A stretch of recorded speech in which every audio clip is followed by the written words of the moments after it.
ที่สารกลางจังหวัดยโสธรนายชาญชัยสอนศรีวิชัยผู้ว่าราชการจังหวัดยโสธรพร้อมด้วยนางนันทพรสอนศรีวิชัยนายกเหล่ากาชาดและกับประธานแม่บ้านมหาดไทยจังหวัดยโสธรนำรองผู้ว่าราชการจังหวัดหัวหน้าส่วนราชการสมาชิกเหล่ากาชาดและกับประชาชนร่วมพิธีถวายราชสักการะและก็กล่าวถวายราชสดุดีเฉลิมพระเกียรติพระบาทสมเด็จพระนางเกล้าเจ้าอยู่หัวเนื่องในวันระลึกพระมหาเจษฎาราชเจ้าประจำปี 2569 เพื่อแสดงความกตัญญูกตเวทีโดยผู้ว่าราชการจังหวัดยโสธรได้อัญเชิญพระราชประวัติและกะพระเกียรติคุณโดยพระองค์ทรงมีพระนามเดิมว่า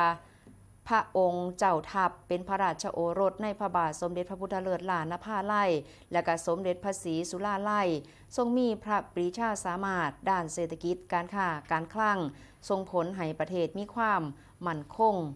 โดยทรงพระราชทานเงินถุงแดงเป็นทุนสำคัญของแผ่นดินพร้อมทั้งทรงทำนุบำรุงบ้านเมืองทั้งด้านการป้องกันประเทศและการทางพระพุทธศาสนา